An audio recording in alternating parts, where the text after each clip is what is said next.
Olá, amados irmãos, a paz do Senhor Jesus, tudo bem? Eu sou o pastor Valmir Ribeiro do seu canal Comunhão Diária com Deus e trago a você mais uma lição da Escola Bíblica Dominical, em especial a lição de número 9, falando sobre vivendo o fervor espiritual. Acredito que Deus falará grandemente aos nossos corações. Eu e você precisamos ter esse fervor de Deus na nossa vida. Nós temos como texto base desta lição, o texto áureo, o texto de ouro da Bíblia, ou da lição, o texto áureo normalmente é aquele texto que vai fazer toda a diferença na lição. Está escrito assim: e não vos embriagueis com o vinho em que há contenda, mas enchei-vos do Espírito. Efésios capítulo 5, versículo 18, palavra do nosso querido apóstolo Paulo. A nossa verdade prática diz: ser cheio do Espírito pode se referir tanto ao batismo no Espírito Santo, como também uma vida plena no Espírito. A nossa leitura bíblica em classe está em Efésios capítulo 5, dos versículos 15 a 20. Diz assim: portanto, vede prudentemente como andais, não como necios, mas como sábios, remindo o tempo, porquanto os dias são maus. Pelo que não sejais insensatos, mas entendei qual seja a vontade do Senhor.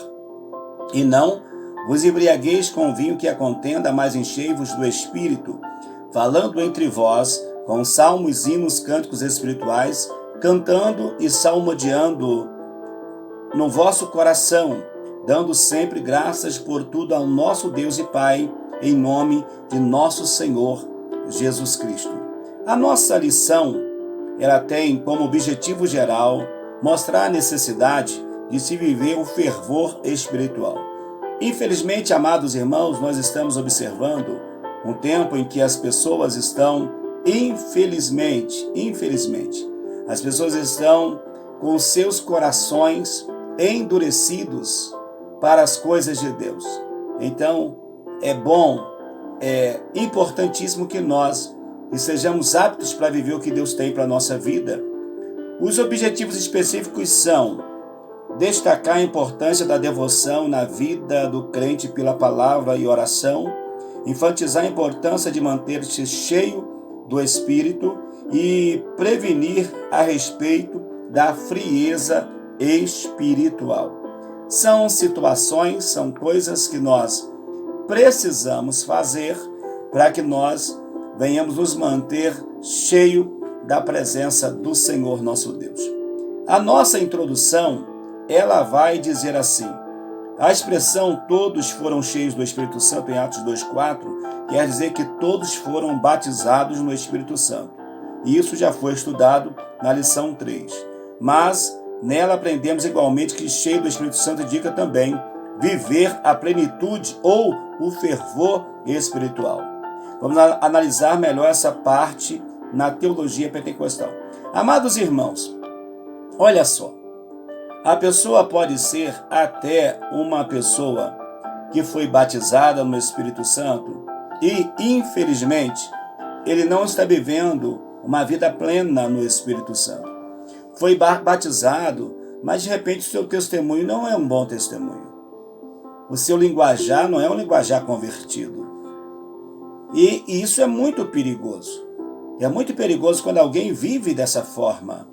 Por isso que é fundamental que, além daqueles que já são batizados, também busquem ser o quê? Ter uma vida plena, uma vida no fervor do Espírito, para que, de fato, tudo em sua vida possa fazer a diferença. Nós vamos entrar no primeiro tópico, que vai falar a importância da devoção pela palavra e oração.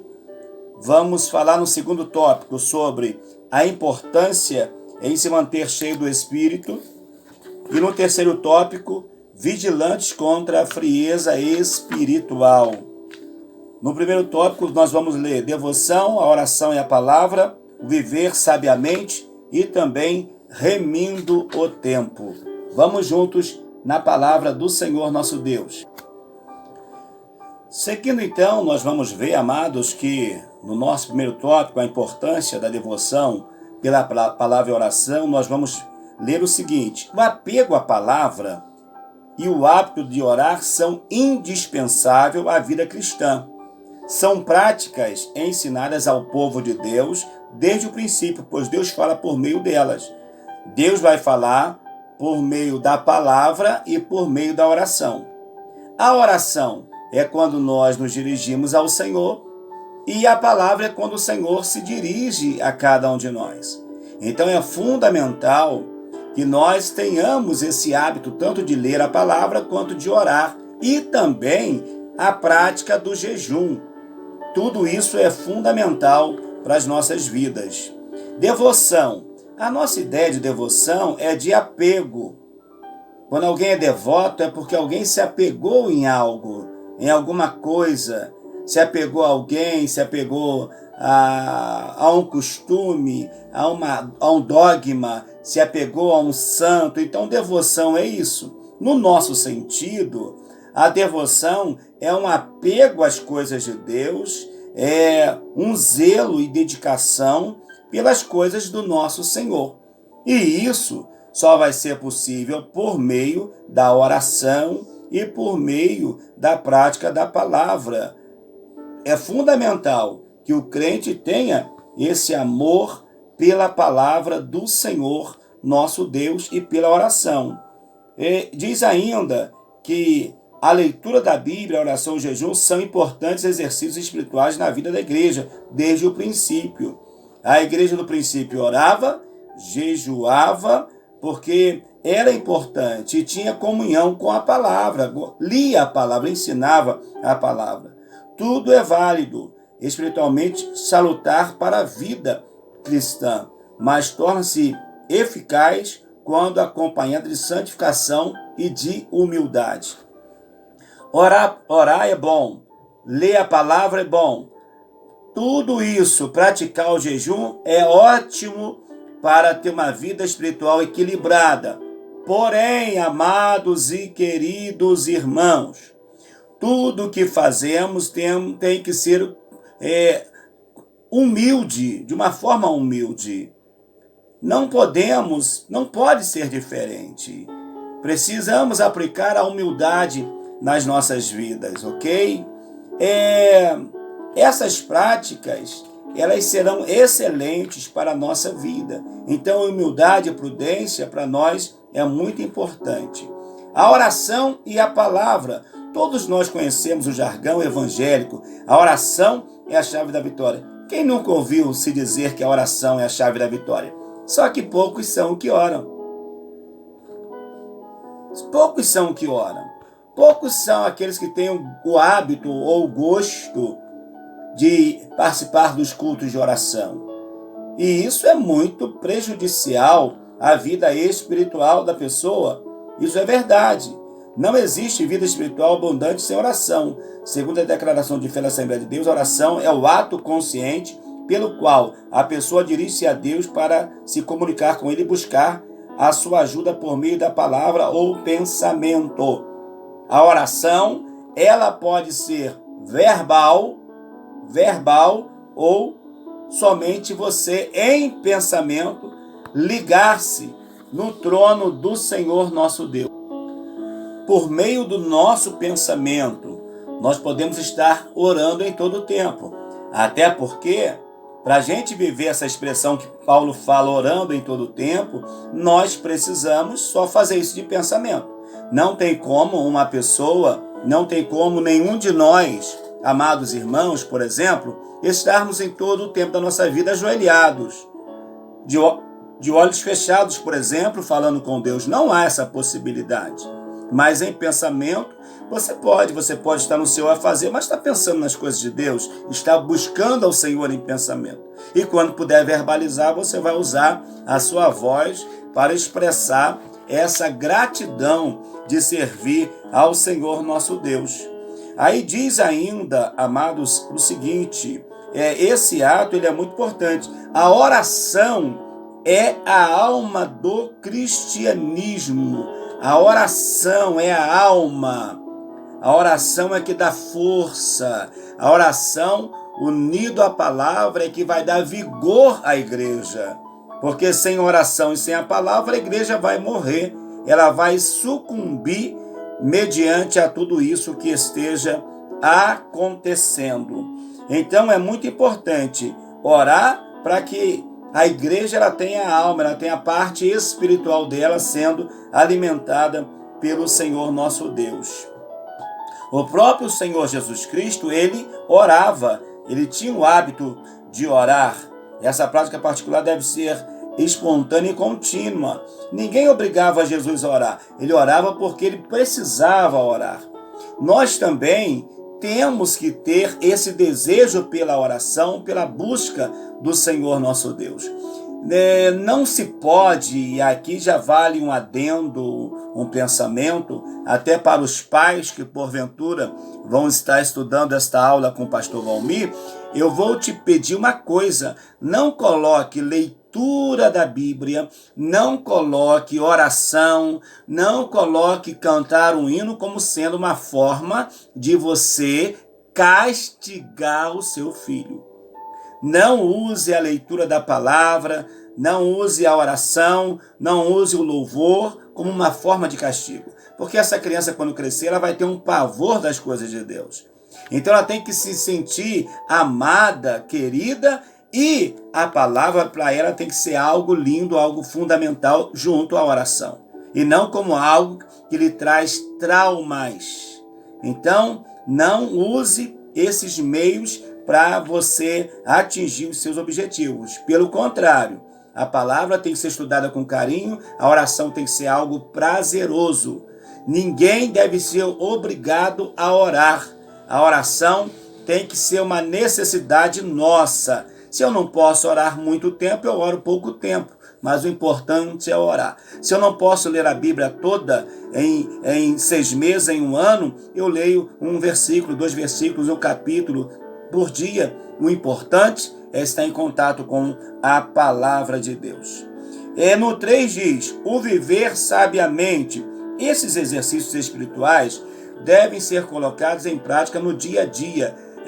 Diferentemente do Nécio, vede prudentemente como Nécio, mas não como eles, Vede prudentemente como andais, não como nécios, mas como sábios. Porque o nécio não está nem aí, ele não quer nem saber de nada, vive sem nenhum tipo de compromisso, principalmente com as coisas de Deus. Só que você não é um nécio, você é um sábio, você tem um conhecimento daquilo que Deus tem estabelecido para a sua vida. Devemos priorizar a vontade de Deus em nossas decisões, atitudes, e não focar as aparentes vantagens.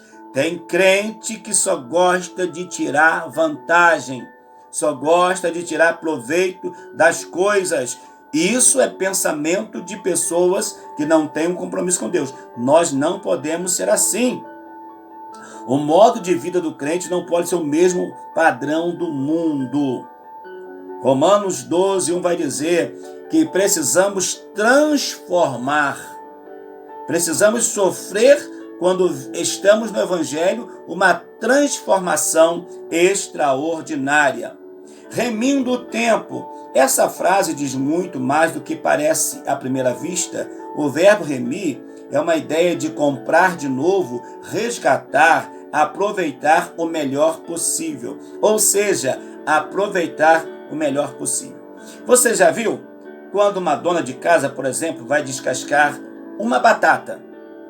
Que normalmente é o que todo mundo tem em casa, usa quase todos os dias, a batata. Imagine bem, a batata ela tem uma casquinha tão fina, tão fina, tão fina. Se não tiver cuidado, quando descascar a batata, vai se perder a batata quase toda. Não vai remir o que tem ali de precioso. Então, remir é o quê? É tirar o melhor proveito das coisas. Aproveitar da melhor forma das coisas. Falando de uma forma cristã, do nosso pensamento cristão, é aproveitar o que Deus tem para nós de melhor, remindo o tempo, ou seja, nós já fomos remidos, já nós já fomos remidos, transformados. O Senhor já nos comprou da velha natureza, do velho homem, já nos resgatou, já. Então, vamos viver essa vida cristã de forma a agradar ao Senhor nosso Deus. O crente sabe aproveitar as oportunidades para fazer a obra de Deus, falar de Jesus às pessoas que ainda não conhecem o Evangelho. Então, remir o tempo é isso. Aproveite as suas oportunidades para ter um encontro real com o Senhor, para viver uma vida plena na presença de Deus, para tratar bem as pessoas, para viver bem, para ser reconhecido e conhecido como homem e uma mulher de Deus, como um bom pastor, como um bom evangelista, um bom ensinador. Aproveite seu tempo para ensinar com qualidade. Aproveite o teu período da escola bíblica para você ensinar com zelo, com dedicação, e não de uma forma relaxada, à la vontade. Não, faça o teu melhor. No 2, nós vamos ver a importância em se manter cheio do Espírito Santo. Vamos falar sobre: e não vos embriagueis com vinho que é contenda, enchei-vos do Espírito, não confundir com o batismo no Espírito Santo. A síntese do tópico anterior diz: devoção pela oração e leitura da palavra, viver sábio e aproveitamento consciente no tempo são sinais de uma vida de fervor. Vamos então para o nosso segundo tópico, a importância de manter-se cheio do Espírito. A obra do Espírito Santo na vida do crente é dinâmica.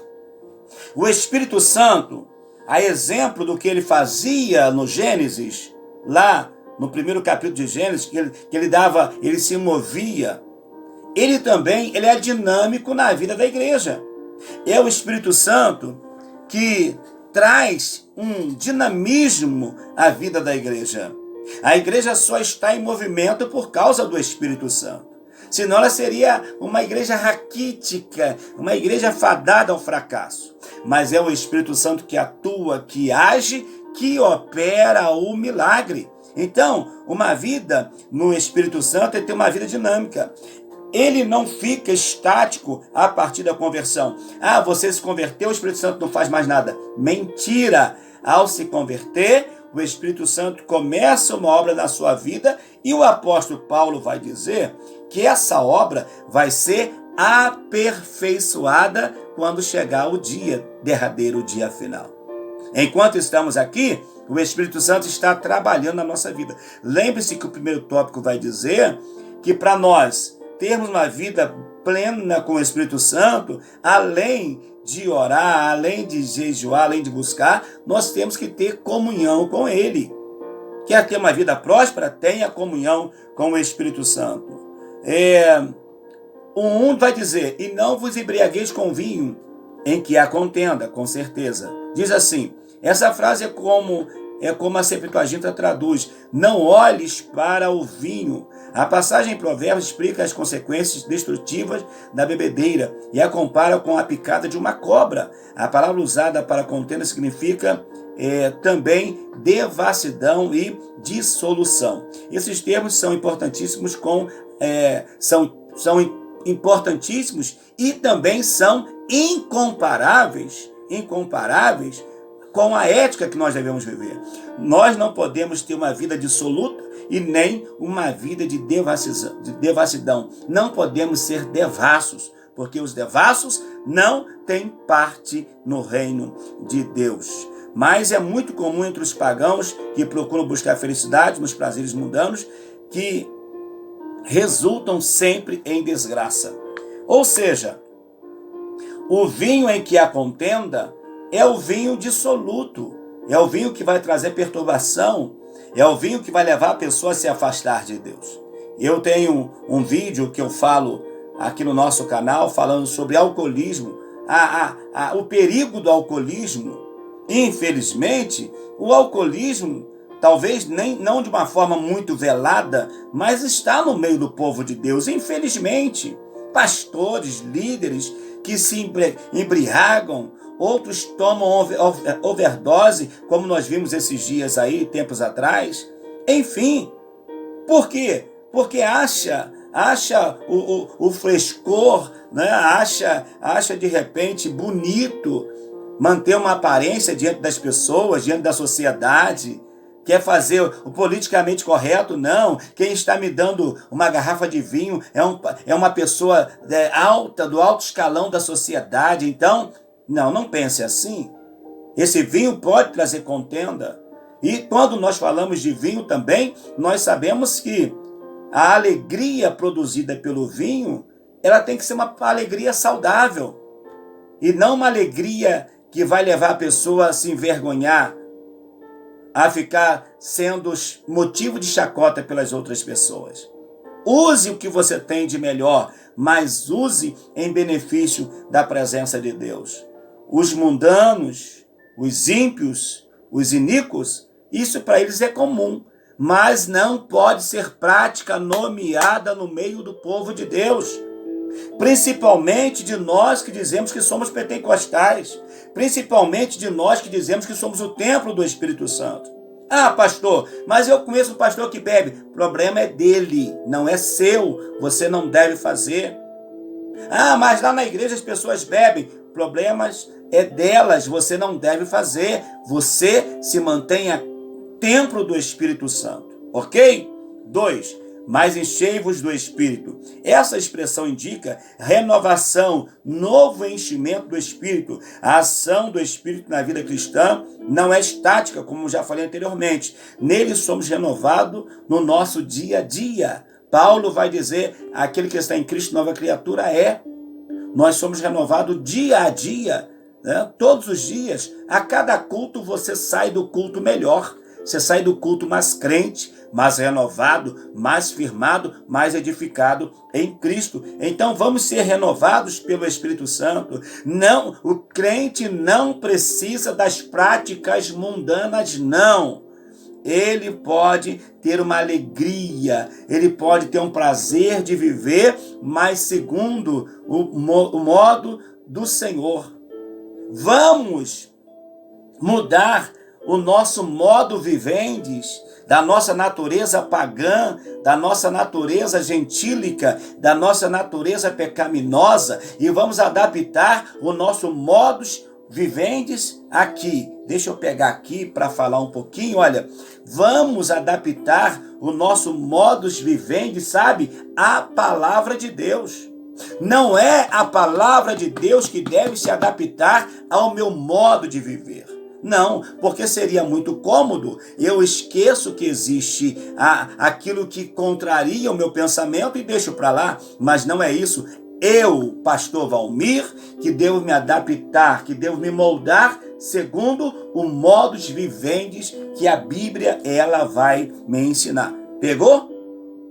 Não dá para, se quer ser servo de Deus, é isso. Ou se não, abandona a fé. Mas não quero que você faça. Eu quero que você permaneça sendo um homem de Deus, um servo de Deus, um excelente professor, ajudando muita gente, edificando muita gente na presença do Senhor Jesus.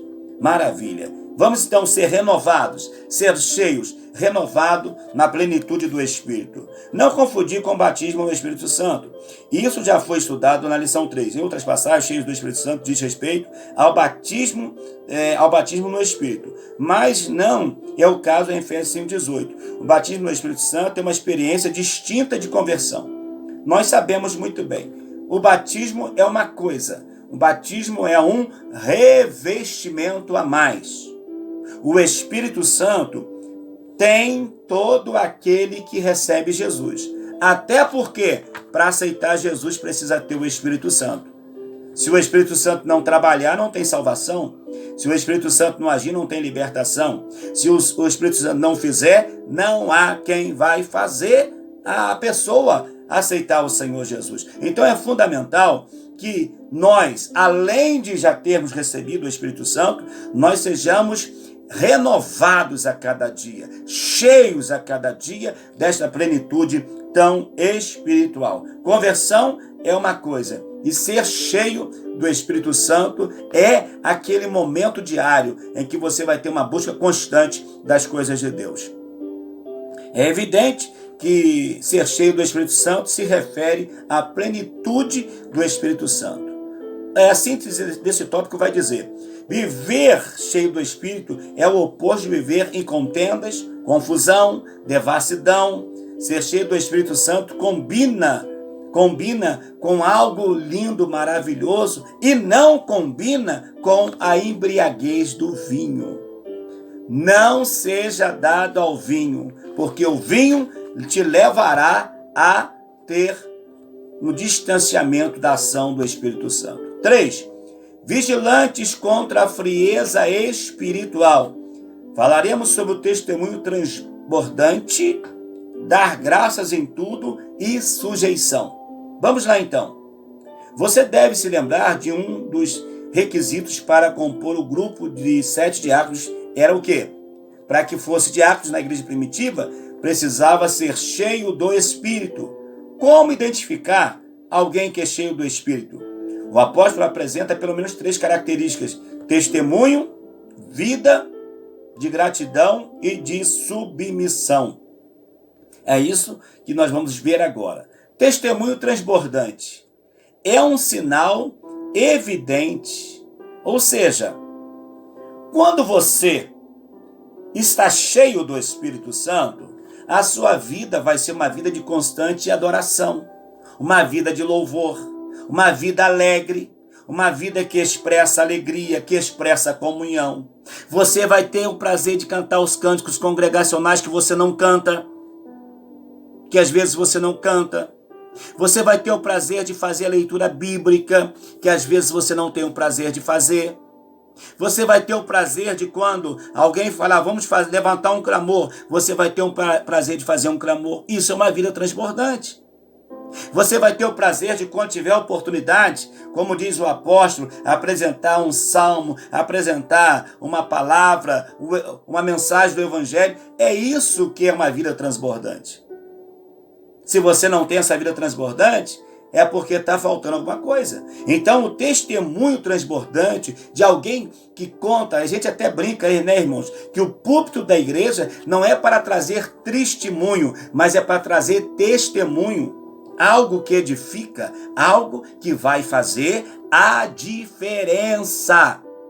Algo que vai fazer a diferença. Então, esse testemunho transbordante vai ser possível se eu tiver contato com a palavra, se eu viver o que eu estou pregando. Se eu não viver o que eu prego, tá ruim para mim.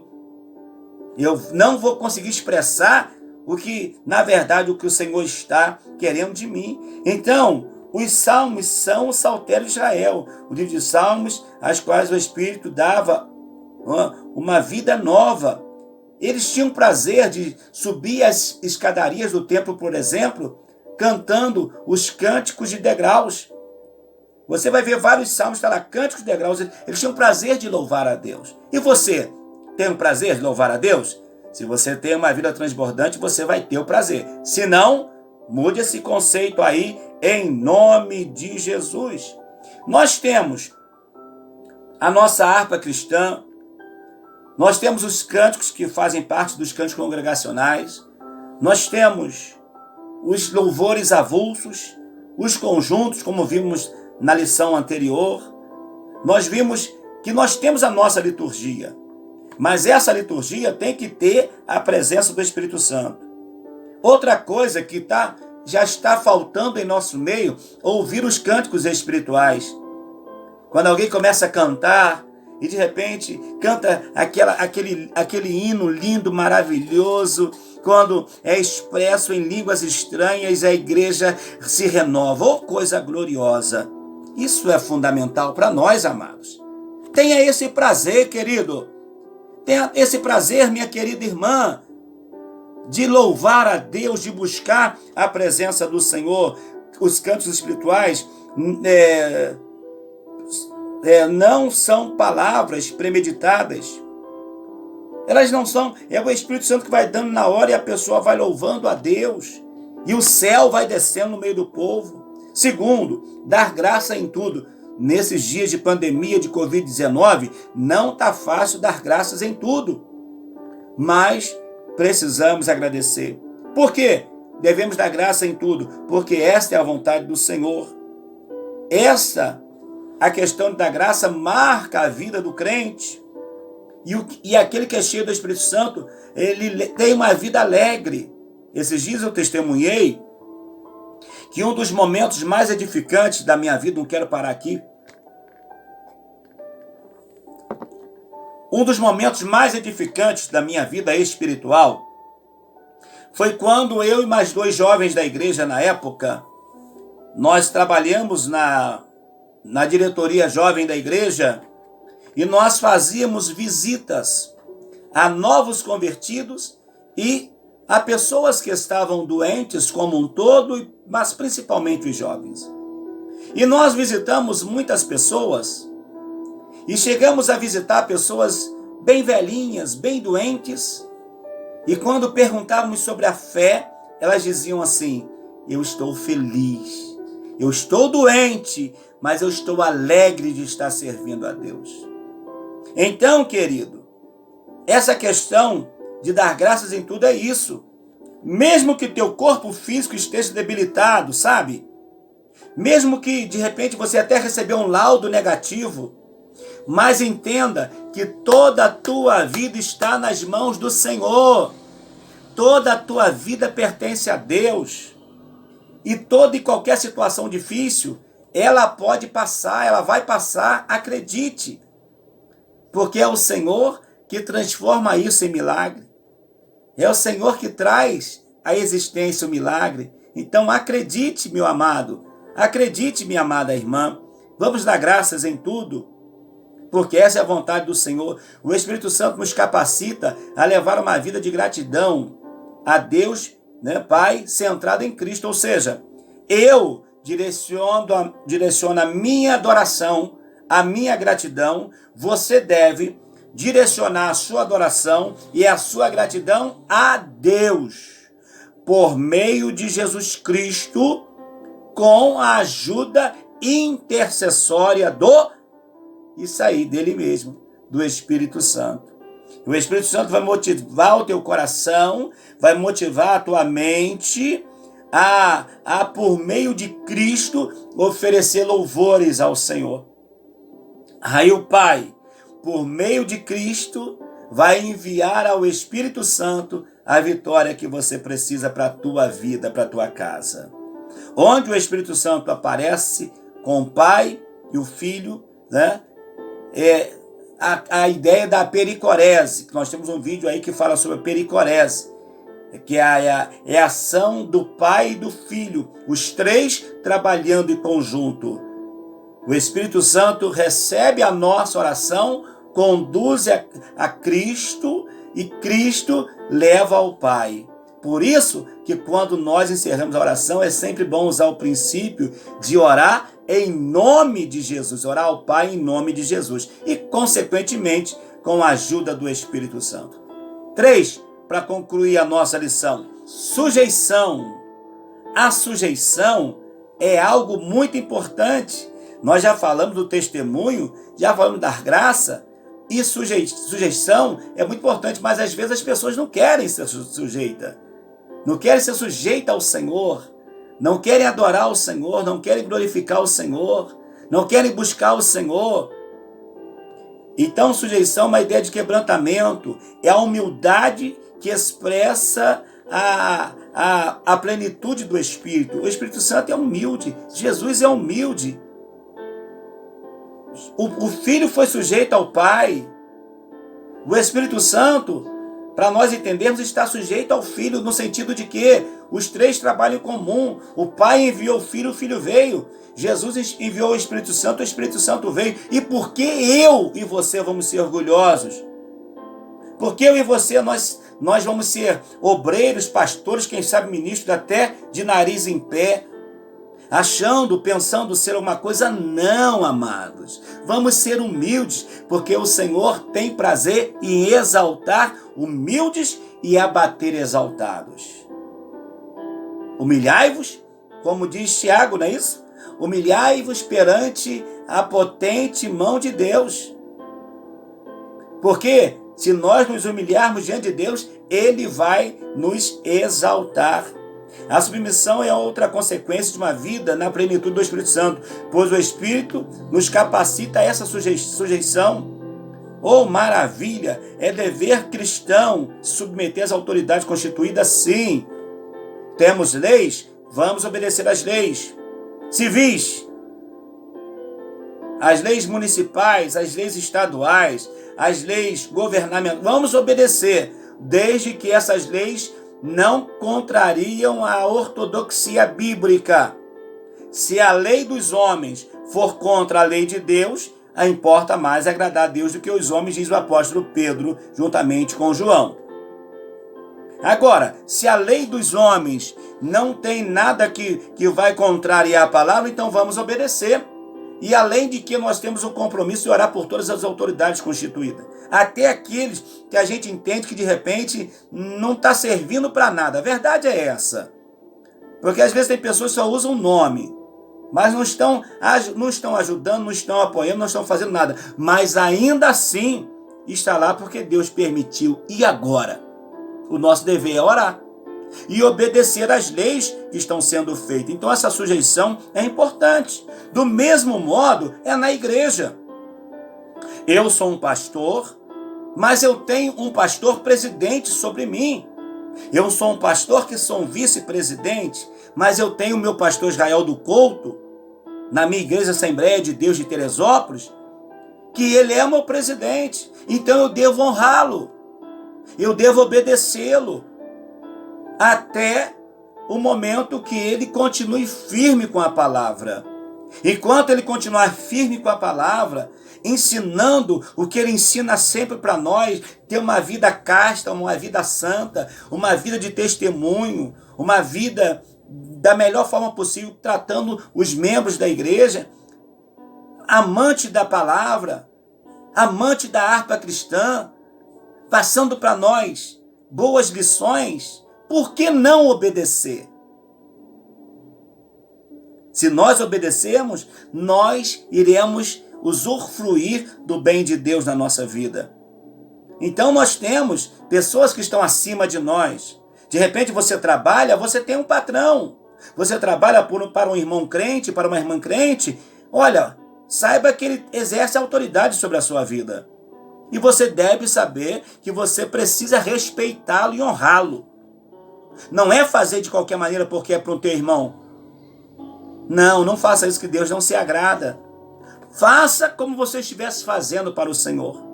Então, quando eu honro o meu pastor presidente, pastor Israel do Couto, é como se eu estivesse honrando o próprio Deus. E, consequentemente, ele, sendo amoroso como é, procura fazer o melhor para nós, a igreja do Senhor Jesus. E é assim que deve ser a nossa vida. E esse princípio de sujeição deve estar dentro de casa também. A mulher seja, a esposa, a mulher seja sujeita a seu esposo, mas no amor. E se a minha esposa estivesse aqui agora, eu diria assim, o seguinte: se o marido é bom, se o esposo é bom, não tem problema nenhum em a mulher ser sujeita. Mas se o esposo for ruim, se o esposo não for um esposo maravilhoso, já fica mais difícil. O princípio pode ser obedecido, mas já de uma forma mais difícil. Então, queridos, testemunho, dar graça e sujeição é marcas de alguém que quer ser vigilante contra a frieza espiritual. Síntese desse tópico: o testemunho transbordante, a vida de gratidão e de submissão identifica um crente cheio do Espírito Santo. Você é cheio do Espírito Santo? Dê um testemunho de vida. Seja submisso e procure dar graças em tudo. Oremos. Senhor Deus e Pai, obrigado por essa lição de hoje, essa 9ª lição da escola bíblica. Que o Senhor edifique as nossas vidas e espero, ó Pai, que com essa lição muitos dos teus filhos e filhas sejam edificados. Assim eu oro com ações de graça em nome de Jesus. Que o amor de Deus, que a infinita graça do nosso Senhor e Salvador Jesus Cristo, que a comunhão e as consolações do Espírito Santo sejam sobre cada um de nós, que amamos e aguardamos a volta de Jesus e nós que cremos, dizemos, glória a Deus, dizemos amém. Deus te abençoe e daqui a pouco te espero na nossa live. Logo mais, nossa live 23h15, venha comigo celebrar ao Senhor nosso Deus. E não deixe de assistir os nossos vídeos, ok? E se essa lição de alguma forma edificou a tua vida, compartilhe com mais alguém. Dê o seu like. Não se inscreveu ainda? Pelo amor de Deus, ainda não se inscreveu no canal? Se inscreva. Me ajude a levar a palavra do Senhor. E quando você se inscrever, você também estará sendo evangelizador juntamente comigo. Deus te abençoe. Até a nossa próxima videoaula, que vai ser a lição 10 falando: o Senhor Jesus cura hoje. Vai ser uma bênção em nome de Jesus. Deus abençoe. Um abraço, um beijão. Beijo no coração. Deus abençoe.